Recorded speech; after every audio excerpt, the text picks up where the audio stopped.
I have what in my opinion is the best version of an RTX 3060. And honestly, that really doesn't matter too much because they all perform relatively the same.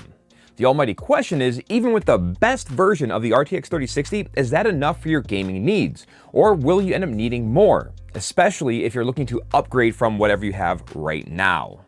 There are several things you need to know when looking at buying an RTX 3060. In this video, I'm going to show you some realistic benchmarks to get a good grasp on the performance of the RTX 3060, and I'm also going to try to help you understand when would be a good time to upgrade to one, maybe when you shouldn't, along with a few of those key factors you need to be aware of.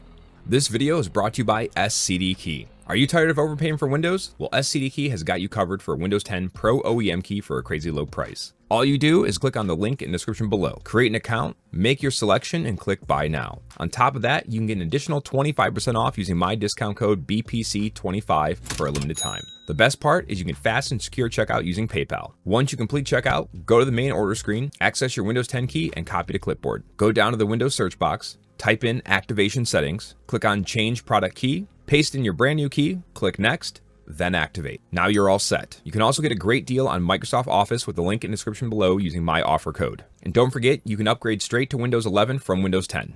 What's up guys, my name is Juan and you're watching my channel Blueprint PC. What I have for you today is the Gigabyte Aorus GeForce RTX 3060 Elite OC. Yes, it's a long name, but it makes up for it because it's a beautiful GPU with a beefy cooler on it. Now, like I already mentioned, I think it's a beautiful looking GPU. For an RTX 3060 being kind of a lower mid-range card, I think it looks pretty good. Now, mind you, that's subjective, and the RGB around the fans is, it's something I like. I enjoy it. I think it looks pretty good.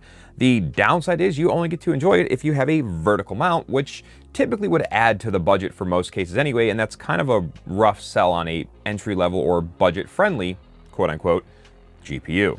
Now, Gigabyte clearly didn't cut any corners with this GPU considering the price of it. It is one of the most expensive versions of an RTX 3060 as well. We're going to pit this against my average gamer's test bench, which is designed to mimic what actual gamers have at home and give you performance numbers relative to that. Now, I run my test bench in a pretty unique way compared to some other people. I do default settings, low, medium, high, no tweaks or adjustments. I do that so you can kind of get a realm or a spectrum of what kind of performance you can have depending on the settings you want to use.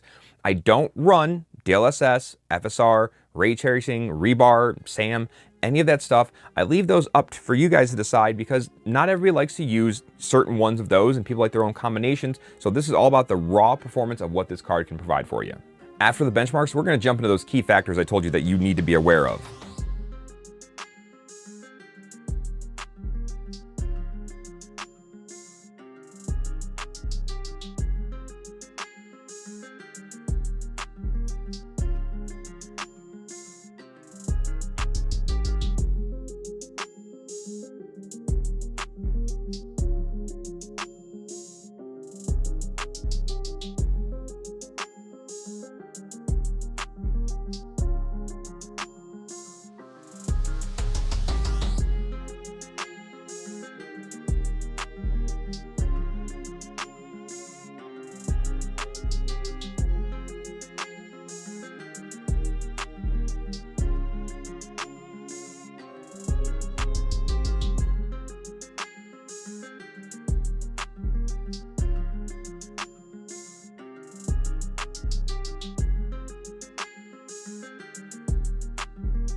As you can see from the benchmarks, it's a pretty damn good performer in all honesty. And now that they're close to MSRP, they're becoming a reasonable option to consider buying.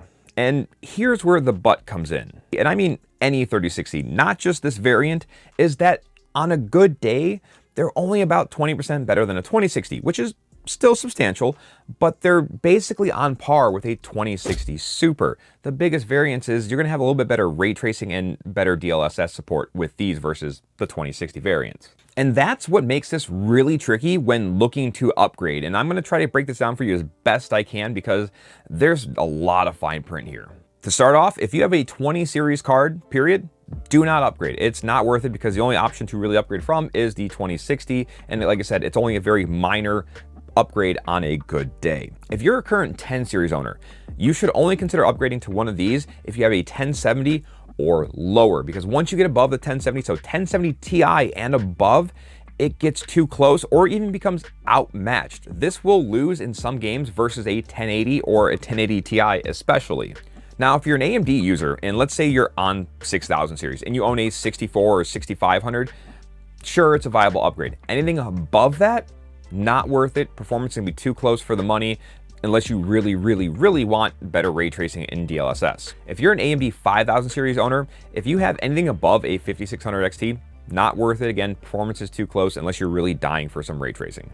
The second thing to be aware of is the fact that the larger, like either the bigger coolers or the triple fan versions of the 3060 are severely overpriced. This model right now is going for $450 new on Newegg and similar pricing on Amazon and other sites. And in all honesty, some of them, like this one, are a triple slot card, which is severe overkill for this. You really don't need 3 slots worth of cooler for an RTX 3060. The counterpoint to that is it will run cooler and a little bit quieter and hopefully give you a little bit better headroom for some boosting or overclocking if you're into that. The other factor with that is with the large coolers, that's not a guarantee that the GPU die itself will actually boost higher or OC better. It's just a possibility because they're supposed to be better binned dies. So I would suggest aim for middle of the road cooler size, a dual fan, or if you can find a cheap triple fan like the Gigabyte Eagle ones, if they're available. They have some cheaper variants out there, but do not spend the extra money for these when it comes to the larger coolers. They're just not worth it, and you can usually step up to a different GPU at that point in time with that extra money you're spending. I will be doing a follow-up video to this one comparing the RTX 3060 to a couple other GPUs potentially here, so you guys get a better understanding where the actual performance lies. And do me a favor, if you like what you saw and like to see more helpful content, please hit that like, subscribe button, and I'll catch you in the next one.